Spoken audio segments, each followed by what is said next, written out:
TX Factor is brought to you in association with Martin Lynch and Sons, the world's favourite ham store. And the Radio Society of Great Britain is proud to sponsor TX Factor.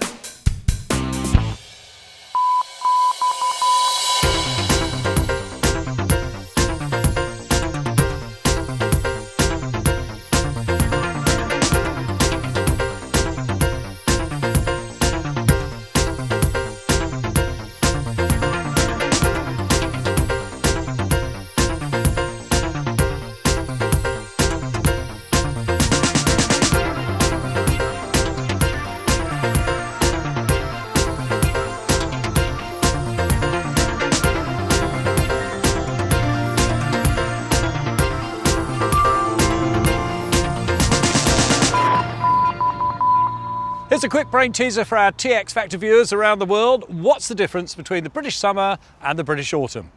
Answer, not a lot. But it's stopped raining now, which is great news for the outside traders, and inside the hall it's already very busy indeed. So here we are, the TX Factor visits Hamfest again, and Hamfest 2017 seems to be busier than ever.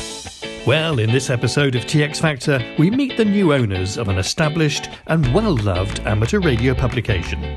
Bob takes a sneak preview of some exciting new Icom products soon to be available in a shack near you. Another chance to win a useful gadget to boost your signals during mobile operations in our free-to-enter draw. And TX Factor returns to the birthplace of British broadcasting to see how the amateurs operate alongside the professionals. And how does Pete Sipple fare when he tests the new RSGB online examinations? Dunce or genius? We find out later. But first, Pete catches up with a well-known editor. It's always good to catch up with old friends here at Hamfest, and I'm talking to Don from Practical Wireless. Hello, Don. Hello, Pete. Nice to see you. So, Don, how are you enjoying today's show? Not so bad. Exhausted already, and it's only halfway through the first day. I can believe it. I've seen a lot of people at the stand, which is obviously a good sign. Yeah, a lot of people at the stand. In fact, the whole Hamfest seems pretty busy this year. And I understand it's all changed at Practical Wireless. It certainly is. We've just been bought out. Warner's Group publications, who have a lot of niche, particularly outdoor style magazines, bought us. Practical, or PW Publishing as it was, no longer exists.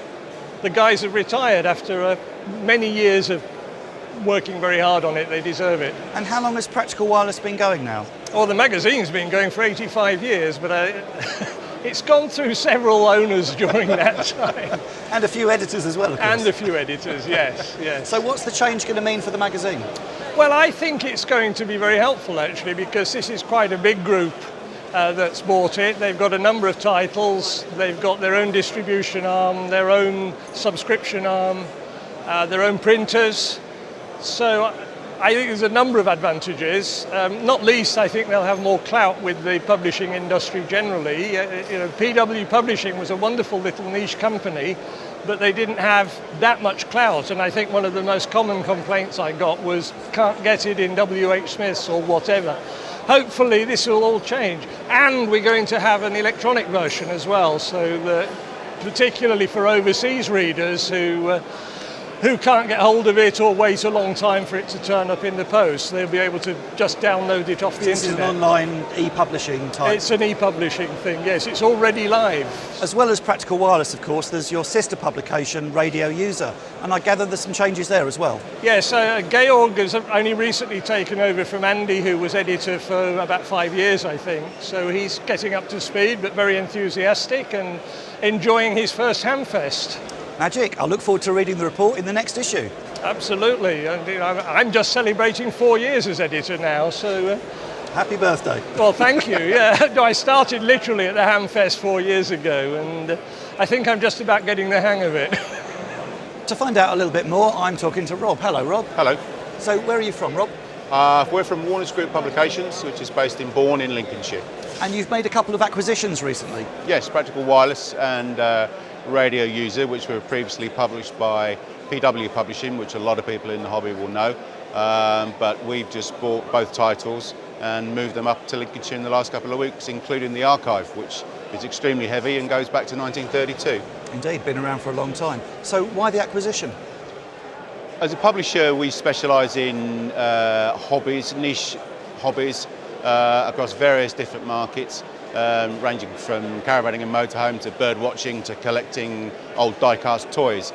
And this is the type of sector, if you like, market, I don't like to call them that because it's a hobby, that fits exactly with the type of publishing that we do. We try and understand exactly why people love the hobby, try not to change things just for the sake of it, but add things where we can that will hopefully improve it and also grow the reach as well. It's really important to grow the hobbies or reach people who've previously been involved who perhaps slipped away. Of course, you've acquired 2 new radio titles. What are your plans for those?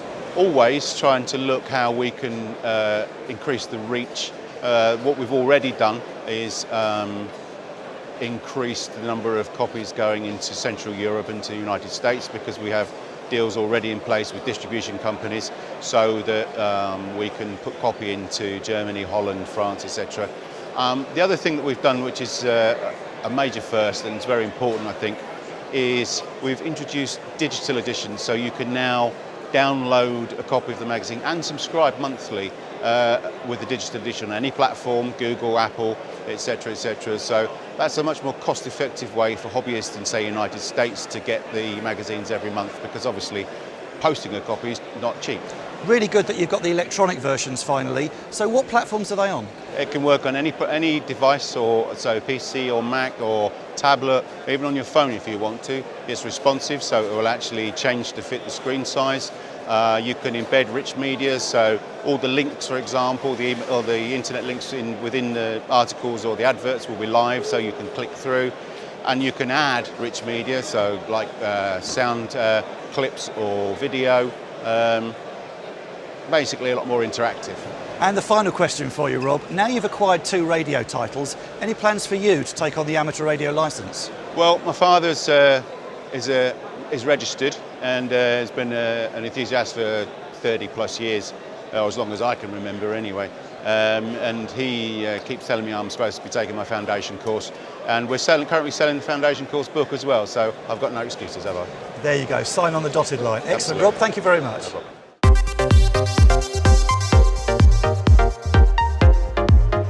Dr. John Rogers, you're the chair of the EMC committee for the RSGB.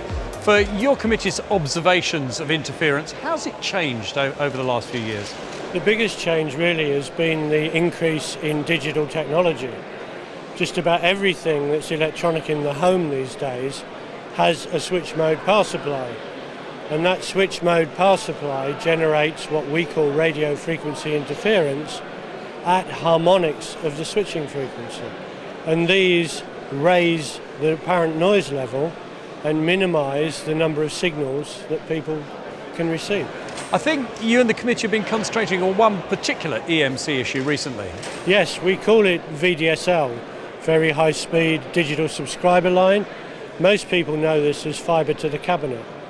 And what we found is that more and more amateurs are suffering an increase in noise level, which is preventing their use of the HF bands. So fibre to cabinet, this is where it's fibre optic cable all the way to the cabinet, and then it's the last bit to the house that's on copper wire. That's what causes the problem.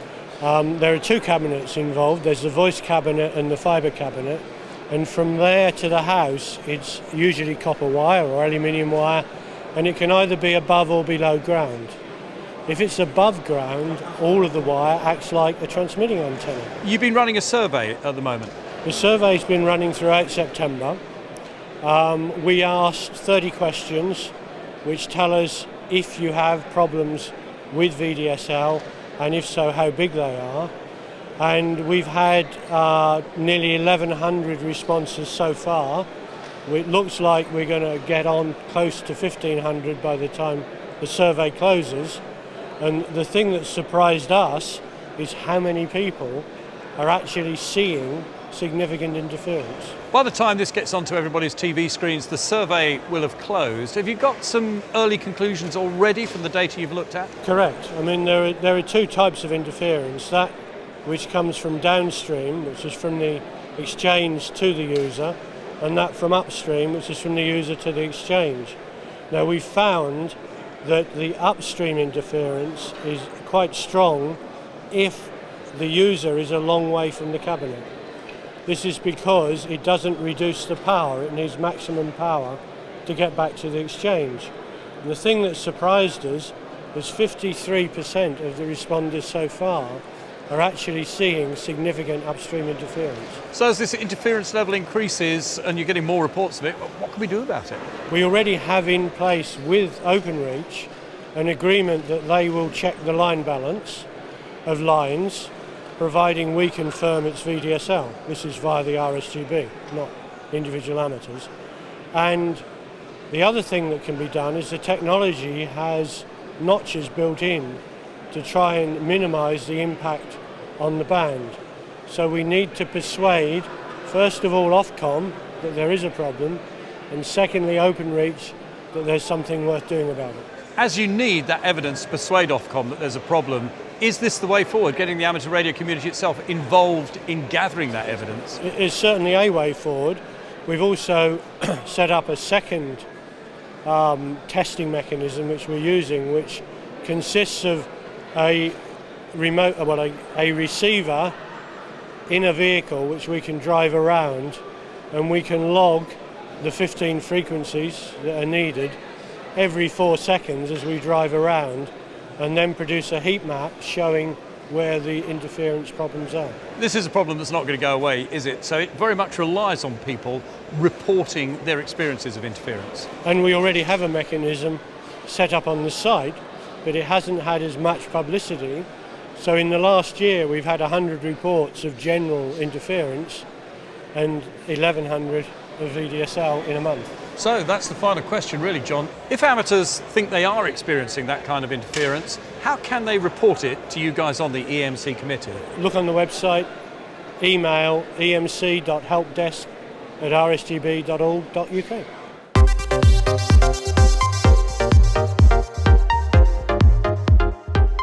I'm here with Sam Taylor-Nobbs on the Icom stand at Hamfest 2017, and I'll tell you what, Sam, you at Icom like to tantalise us a bit. Yeah, we do with what's coming. Yeah, we do. This radio has been so eagerly awaited. Well, it's about a year. Yeah, that's right. Yeah, it was Tokyo 2016 when it was first seen underneath a glass box. And you got to, first we were still getting over the excitement of the 7300. Yeah. And then we saw this and went, okay, so this is where that lineage is going next. Absolutely. The 7300 was a major change in the marketplace, you know, and so many people loved it. We've done so well with it.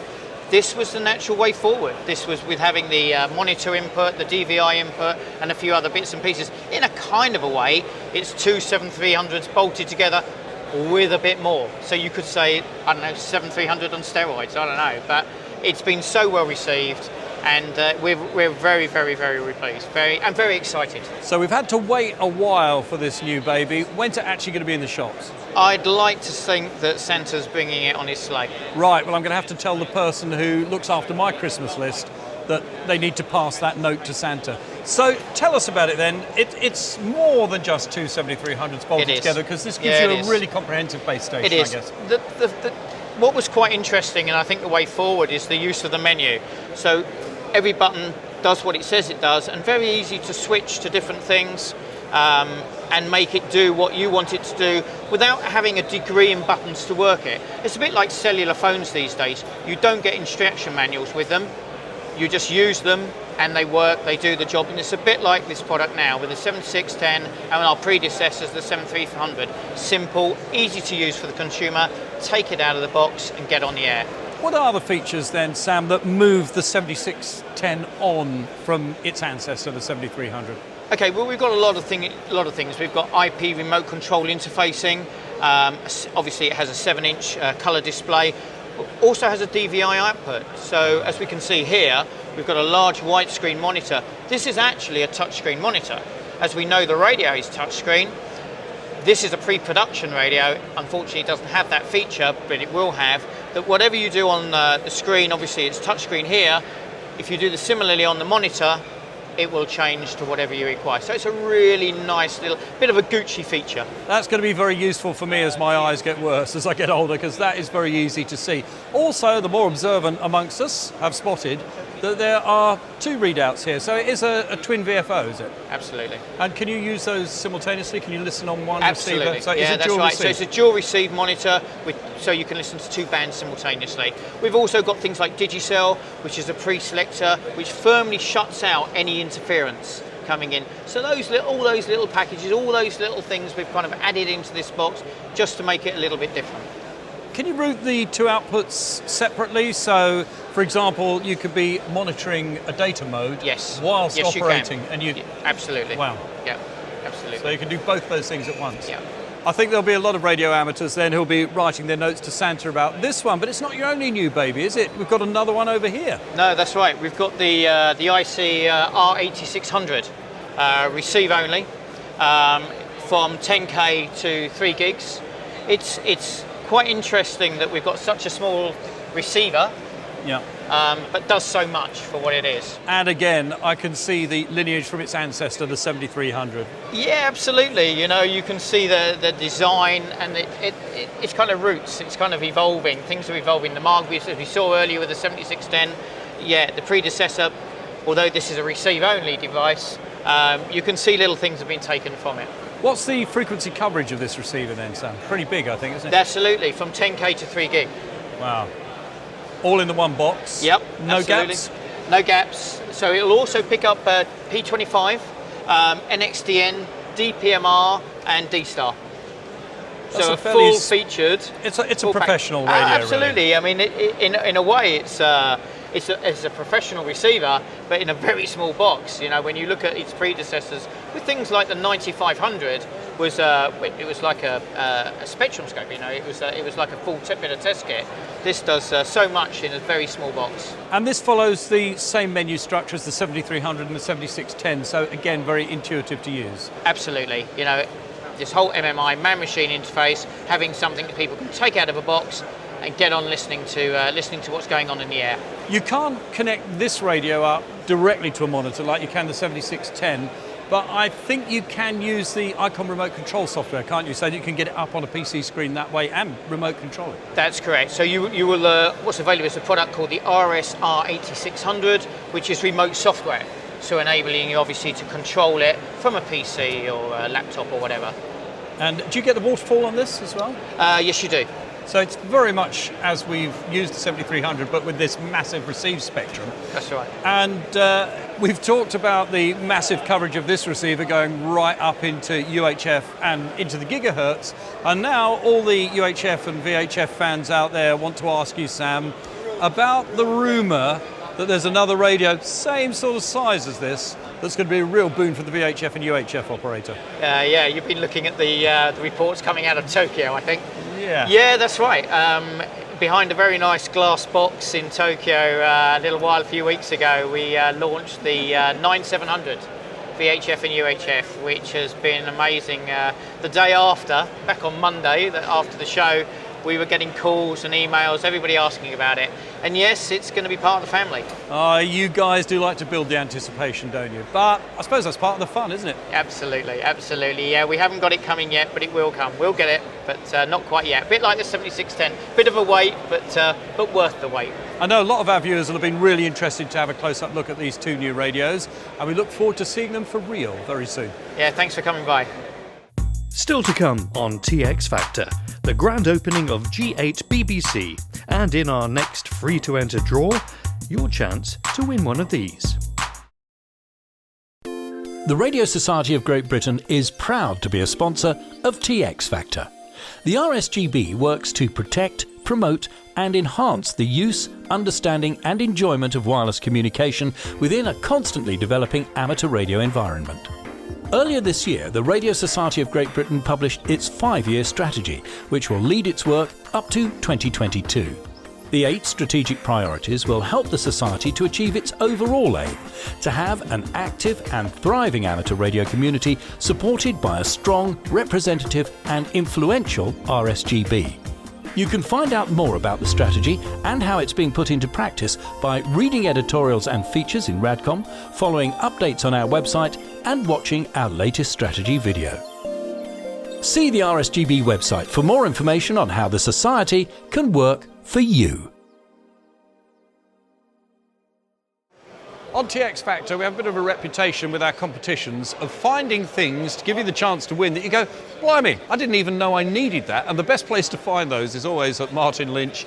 And Jonathan is going to tell us a little bit about a new gadget that you're selling. And actually, I was just talking to Pete Sipple, my co-presenter earlier on. He uses his handheld in his car. Oh. And he saw this and went, this is the thing this that is I what need. he needs. So am I allowed to just of course, elevate it so that we can very slightly. Yeah, so ultimately there's two versions of this amplifier, a 2 metre one, a 70 centimetre one, and then there's a third one which is a 70 cm digital one. So the one we see here is actually the digital 70 cm one. Will work with standard FM as well, but obviously catered for D-Star, Fusion and Simplex DMR as well. They're rated for 30 watts, although we've had this one on test all weekend and we're getting about 37 watts out of it, which we don't think is too bad. So the point about it is we've all seen the little linear amp, and when we said it's a handheld amp, we don't mean you walk around holding it in your hand. We mean you bolt it in your car, leave it as a permanent fixture, and then when you get in with your handheld, you just plug it into this, and the microphone is plugged into this unit. Exactly. So with this, you don't need to really worry about the handheld. You know, as long as you've set that up on the frequency you want to use, then all you can do is just pick up the microphone of the amplifier. So they're rated for 30 watts, but as you see, this one is currently producing 38, which isn't too bad, really. Not bad at all. Certainly going to improve signals into a repeater. And I couldn't help noticing that we're measuring on this handy little device here, which we've got bolted on the back into the dummy load. I should point out this is not part of the prize that we're giving away, but another handy gadget that Martin Lynch and Sons have just started selling. What is this? So these are the Nisai digital S3R meters. We've got three versions. So you've got two of these little small ones. We've got the RS50 and the RS70, one being one for HF, one being VHF, UHF, and then we've got the third one, which is the bigger DG503, which is HF, VHF and UHF all in one box. Brilliant. So worth looking out for these, because that looks like a very worthwhile addition to any shack. And of course the prize we're giving away is the 2 metre version of this, and this is the RF Radio Mate, and if you'd like to win it, go to the website txfactor.co.uk. Martin Lynch and Sons now stocks the superb range of DX dust covers from Prism. Designed and handmade in the UK, each cover is individually tailored to protect your transceiver or amplifier perfectly. They're crafted from semi-rigid leatherette that keeps its shape over time and soft-lined to avoid marks to your pride and joy. All Prism covers have your rig's official logo embroidered on the front to make it look aesthetically pleasing on the eye, and nearly all equipment manufacturers can be catered for. To view the entire Prism range of DX dust covers, go to hamradio.co.uk/prism. Martin Lynch and Sons, the world's favourite ham store. There has been a radio group at the BBC in London since late in 1945, when the Aerial Radio Club was formed. At first, its activity was mainly SWLing, with the first transmission using the call sign Golf 3 Alpha Yankee Charlie taking place from the Maida Vale recording studios in December 1946. In the late 50s, the group moved to the Langham Hotel in Portland Place, and it was here in 1982 that the club station made history after BBC reporter and radio amateur Laurie Margolis, Golf 3, Uniform Mike Lima, received the first confirmation of the Argentinian invasion of the Falkland Islands from island amateur Bob McLeod, Victor Papa 8, Lima Papa. We'll hear more of that story later from the man himself. The station moved from the Langham in 1986 and has had various homes and used various call signs over the years, most recently using the call G8 BBC from its base in the iconic BBC Television Centre building. Unfortunately for the club, TV Centre closed around 4 years ago, making G8 BBC homeless. Although the call was kept on air by studio manager Jonathan Kempster, Mike 5 Alpha Echo Oscar, and was given an airing in a previous episode when we visited Jonathan to present him with the Yaesu Handy he'd won in our TX Factor competition. CQ, this is G8 BBC Portable, Golf 8 Bravo Charlie Portable, listening through for any calls. Thanks to Jonathan's efforts, and with help from Radio 4 newsreader and announcer Jim Lee, Golf 4 Alpha Echo Hotel, G8 BBC now has its own shack once again, located at the historic Broadcasting House in central London. And it had the honour of being officially opened by the BBC's Director General, Lord Tony Hall. It's flat 2, so it's a real pleasure, and well done everybody, to declare this well and truly open. There we are. GB2RN, Golf Bravo 2, Romeo November. This is Golf 8 Bravo Bravo Charlie calling over. Yes, this is GB2RN from HMS Belfast responding, over. GB2RN, Golf 8 Bravo Bravo Charlie. Good morning, old man. Your signal is 5 and 9 plus, 59 plus, over. Yes, and you're coming through very, very nicely on the ground wave here to HMS Belfast with a 5 and 9, 9 being a very strong signal, over. Okay, GB2RN, this is G8 BBC. Stand by for a greetings message from Tony Hall, Director General. Hello there, this is a really exciting moment for me. I have to say, it's Tony Hall here, the Director General of the BBC, speaking to you from station G8 BBC in the new Radio Shack at Broadcasting House in London, right up here on the 8th floor. It's my huge pleasure to declare the new station officially open and to wish everybody here, the staff at the station, many years of successful operating from this, the original home of broadcasting. Good DX and 73 from Broadcasting House.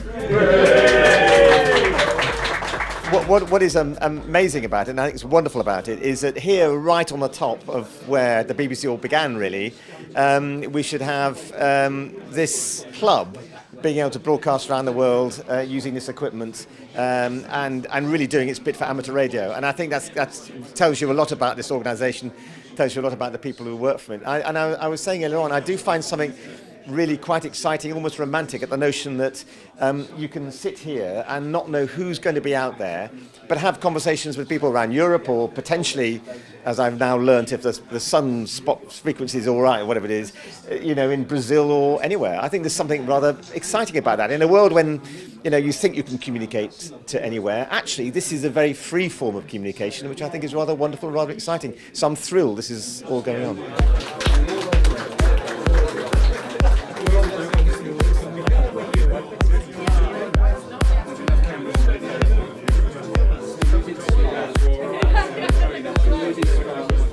I've got to say, Jonathan, you've ramped up the equipment here at G8 BBC since last time we spoke. Yes, last time this was G8 BBC, the VX3 that I won on the TX Factor.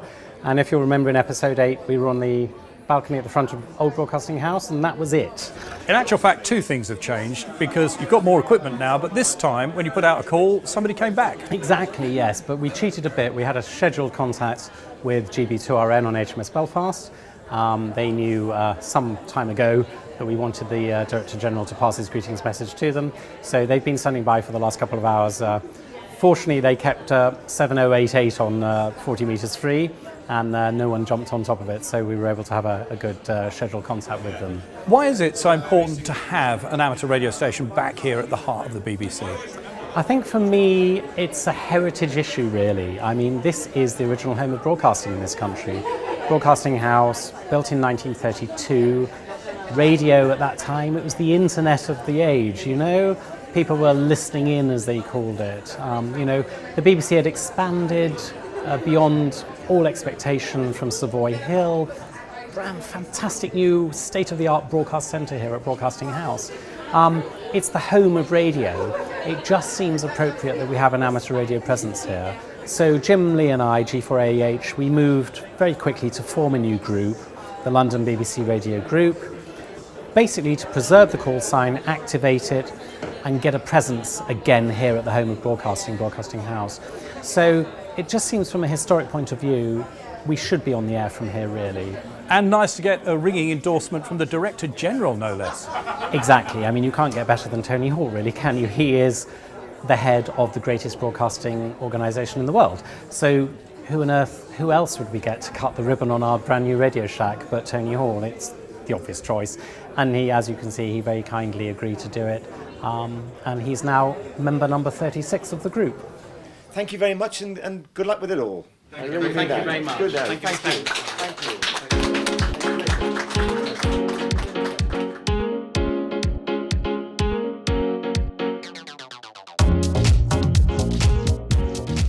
This is actually the second time that we've been fortunate enough at TX Factor to come and film in New Broadcasting House. And last time we heard the story about Laurie Margolis and that communication from the Falklands Islands, but we weren't able to speak to him because he was on leave at the time. But he's here working today and has very kindly taken a couple of minutes to chat to us. So we're sorry we missed you last time, Laurie. And the Margolis name is actually one that has a long connection with amateur radio, doesn't it? Yeah, my father was G3UML back starting in 1959. I got my licence in 65. Long time ago now, when I was just 14 years old. My mother never had a licence. She was Sylvia Margolis, who was the first and I think possibly the only public relations officer for the Radio Society of Great Britain as well. So we have a long family connection with the hobby. You have your own place in amateur radio history, Laurie, and I've heard the story from a number of other people, but never from the person who was actually involved. Tell us about that message. Yeah, that happened. Let me just explain. We're here in New Broadcasting House, which is actually, the bit we're in is Old Broadcasting House, which is Portland Place. Over the road is the Langham building, which is now the Langham Hotel, but at the time, back in 1982, was a BBC office block. And on the top of funny old building, one of the most haunted buildings in London. On the top of it, right up in a dusty loft, was an amateur radio station, G3AYC. And it was a good station. They had high power up there. They had a 3-element beam up on the roof, a TH3, I think, 200 feet above the ground, and it worked really well. I used it sometimes. April the 1st, I was coming back from the Middle East, having been on an assignment there. Came into the office with a load of tapes to edit on April the 2nd. Vaguely aware that something was going on in the Falklands, not really taking that much notice of it, and was met by people sort of running the other way saying, can you get in touch with the Falklands? Something has happened. We had this famous message from Cable and Wireless that we have new friends, but we're not really clear what's going on. So I said, okay, forgot about my tapes, went up into the eaves there and listened around for some hours, probably from about something like 10 in the morning to about 2:30 in the afternoon. And suddenly was hearing a station with that rather distinctive Falkland Island accent, sounds a bit West Country-ish, who I realised was VP8LP, not giving his call sign. And Bob was still on the air because the Argentines had taken over Port Stanley but had not yet got to Goose Green, which is on the other side of the island, so he was still able to transmit. And I called him, I said, what's going on? And he said, Laurie, why is the BBC saying we don't know if there's been an invasion? There's an Argentine warship in the bay, Argentine troops all over town, the broadcasting station is broadcasting in Spanish, and the Governor-General is under arrest. So, okay, so I went on the Radio 4 PM programme with this information, which, needless to say, caused a bit of a stir. It was the first confirmation that the invasion had happened. Was rung shortly afterwards by the Foreign Office. Came through on this extension up in the Langham and said, oh, Mr. Margolis, we understand you've been talking to the Falklands, you know, what have they been telling you? So I told them what they'd been telling me, Argentine warship in the bay, Argentine troops all over town and so on. And said, all right, thank you very much.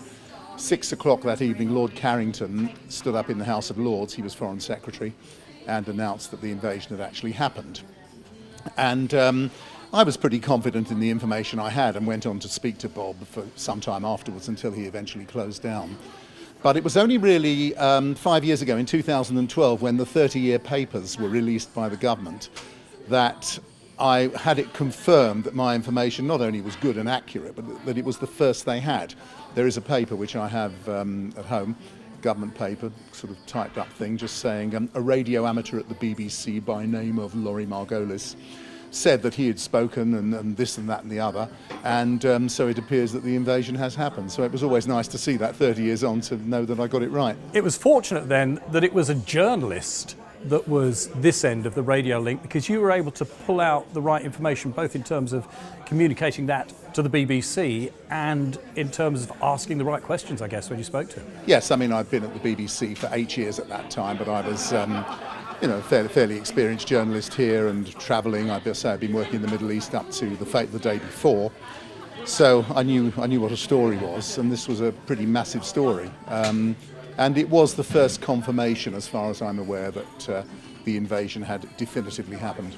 Younger people watching this now in this incredibly interconnected world we live in might be a bit surprised to hear that the information couldn't get through any other way in those days. And yet, strangely enough, even in this incredibly interconnected world, a couple of weeks ago, hurricane hits Dominica in the West Indies.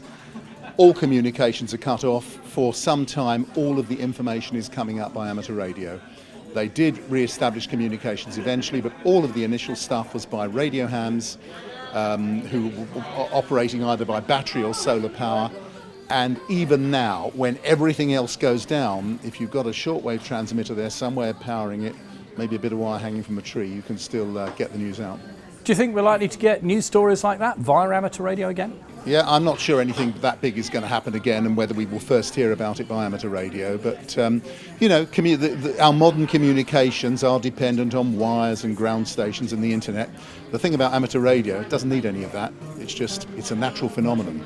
As long as you've got an aerial at one end and an aerial at the other end, you can communicate.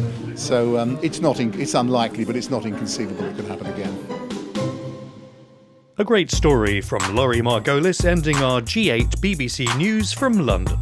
In our final item from Hamfest 2017 for this episode, Pete Sipple fights to keep his licence. And that's next.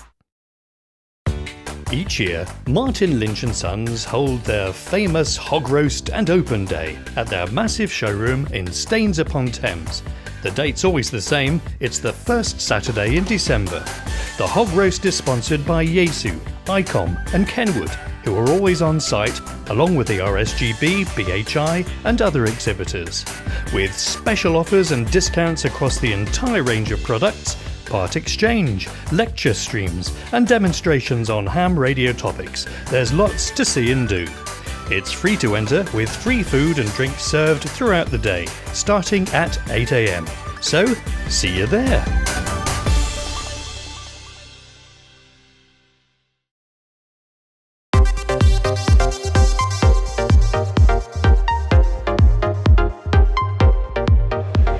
One of my first stops here at Hamfest is the exam department. I'm a keen trainer and very keen to find out what's happening with the online exams. I'm talking to Dave, M0OBW. So it's all changed and the advanced exams are now online. So how does that work? In exactly the same way as they currently do. A candidate wants to take the advanced exam, he will register with the club, with the exam secretary, find out when they're going to do an exam, get all that in place. And then they will then pass that information to Carol, talk to Carol, send the paperwork in. And if they haven't identified as wanting to do an online exam, then Carol will encourage them to go down the online route. When I first heard that the RSGB was rolling out online exams, I'm thinking this is great, no more exam centres, you could just sit at home, use your own PC at your own time and do the exams. But this still has to be at the exam centre. It's still at an exam centre. And still under the exam conditions that they always were before. Exam conditions, 2 invigilators, quiet, space between candidates, all the rest. Everything else is the same. Essentially all we're doing is throwing the paper away and putting the computer screen on the candidate's So each desk. candidate's going to need their own computer and presumably a decent internet connection as well. Yes, yeah. The candidate can provide the computer, or the club can provide the computer. The spec for the computer is not very onerous.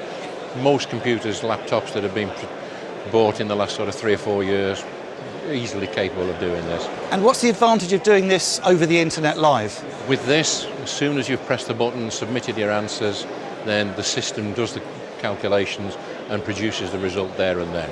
And as long as there's no issues with the questions, everybody's happy with the questions, there were no faults with them, as long as the procedures have been followed and are all in place, then there's nothing to say that that result is anything other than the final result.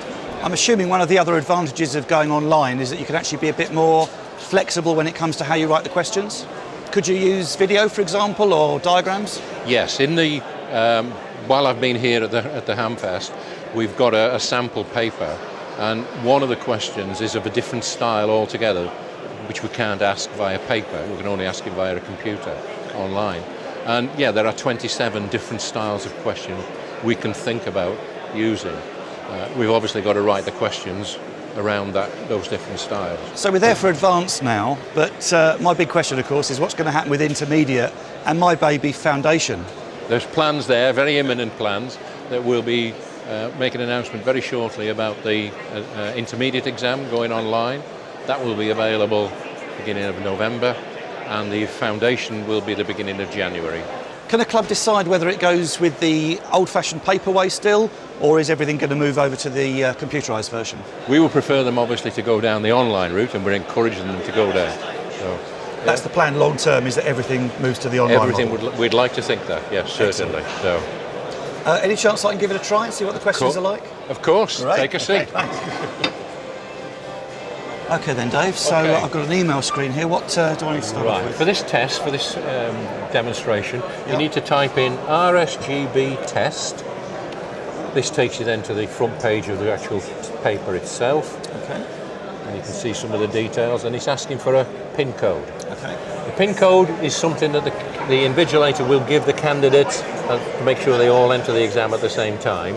Okay, so on the first question, licensing condition question, my favourite. Okay, so what have we got here? Which of the following call signs is valid?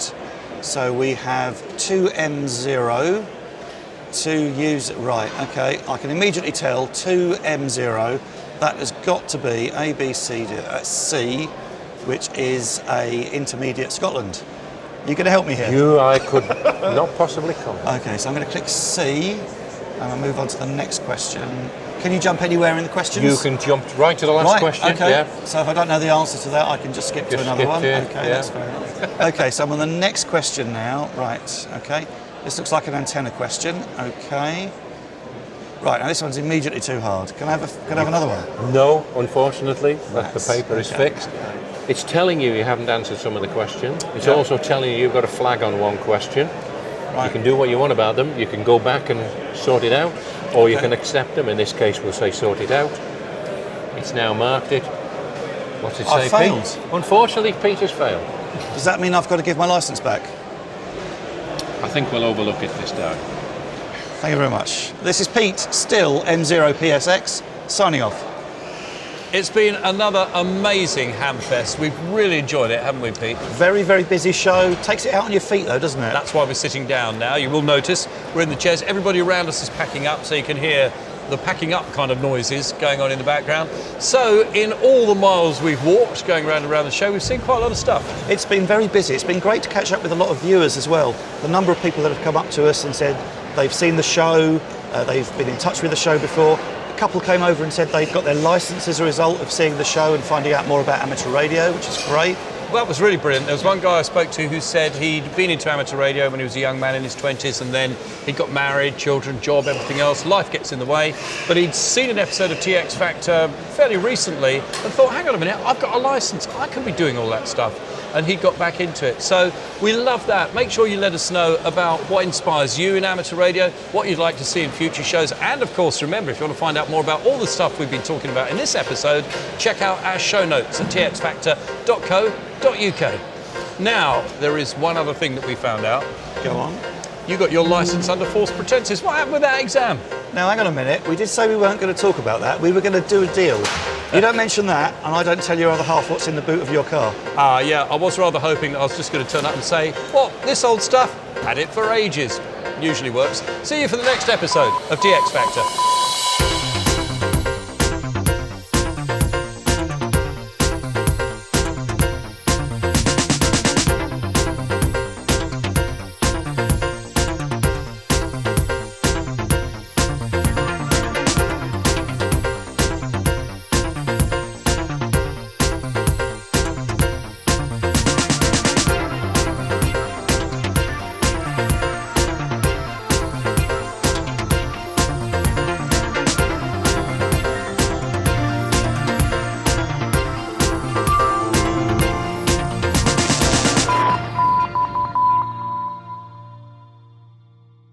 This episode was brought to you in association with Martin Lynch and Sons, the world's favourite ham store, and the Radio Society of Great Britain, proud sponsors of TX Factor.